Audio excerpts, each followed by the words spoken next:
Assalamualaikum warahmatullahi wabarakatuh. Let me introduce myself. My name is Alfitratul Hasanah.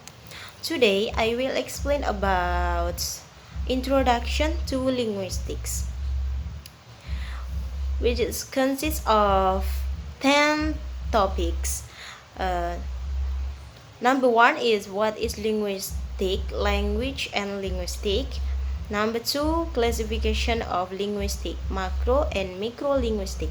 Number three, development of English. Number four, structure of English. Number five, historical of systematic functional linguistic. And number six, psycholinguistic. Number seven, morphology. Number eight, semantic. Number nine, English syntax. And number 10, sociolinguistic. Okay, number one is what is language and linguistic. Language is a structural system of communication used by humans, based on speech and gesture. Signs are often writing. The structure of language is its grammar, and the three components are its vocabulary. Linguistic is the scientific study of language. It encompasses the analysis of every aspect of language, as well as the methods for studying and modeling them. The traditional areas of linguistic analysis include phonetics, phonology, morphology, syntax, semantic, and pragmatics. And number two is classification of linguistic, macro and micro linguistic. Microlinguistic, or also known as microlinguistic, is a branch of linguistics that focuses on the content of the internal system of language. This study leads to internal structure of particular language and or all language in general.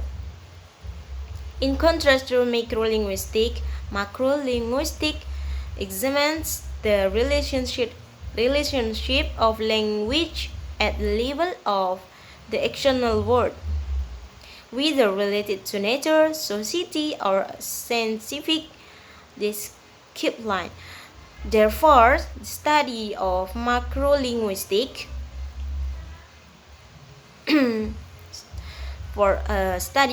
of macrolinguistic is broad and external.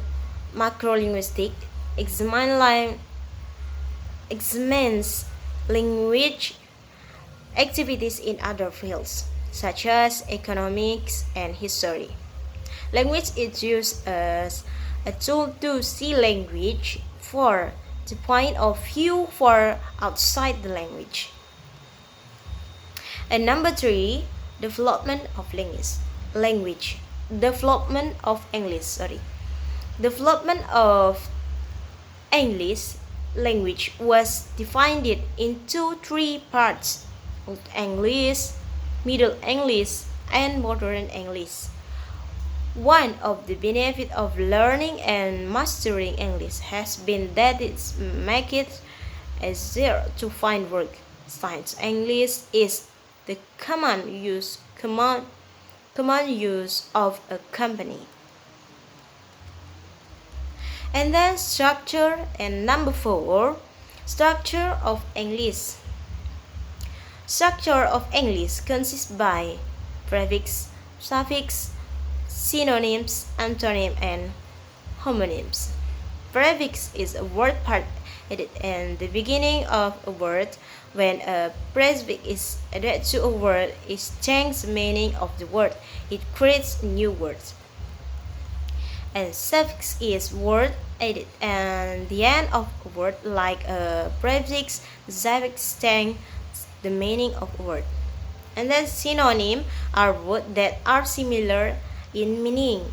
Antonym are words that are opposite in meaning, and homonyms are words that sound alike but have different meaning and spelling. And number five is history of systemic function, linguistic genesis.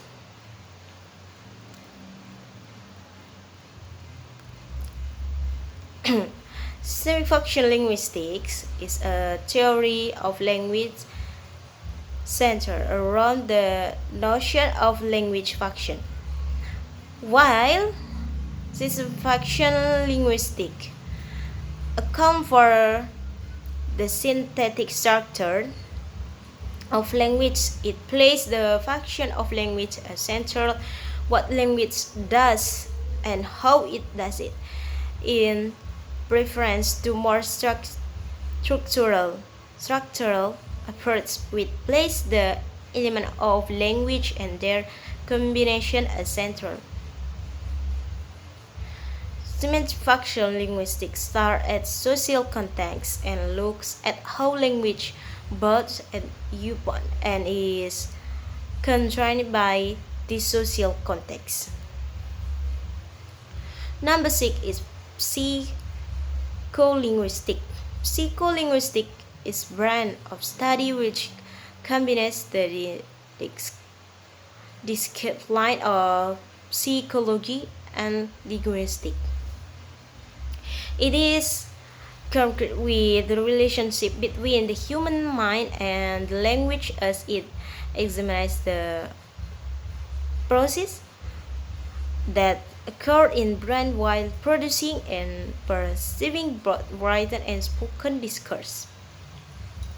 Linguistics in general and broadly is a science that study language.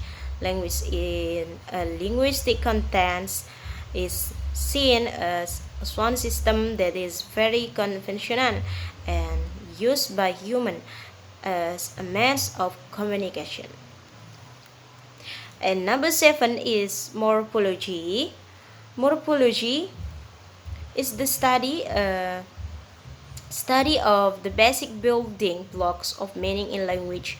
These building blocks, called morphemes, are the smallest units of four that bear meaning or have a grammatical function.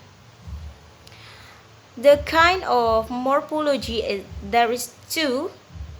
The first is regular, applies to every nouns, verbs, whatever or less the majority of them. Example, all count nouns have singular or plural distinction. All verbs have tense distinction. And the second is derivational. Morphemes usually change for class part of speech. Example, makes a verb out of noun or an adjective out of a verb. Number 6, that is semantic. Definition of semantic. Definition of semantic is the study of the meaning of word and sentence.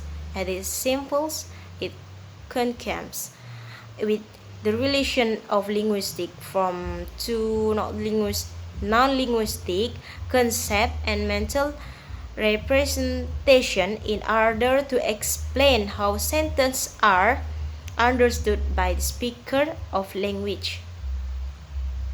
And then number 9, that is syntax. Okay, what is syntax?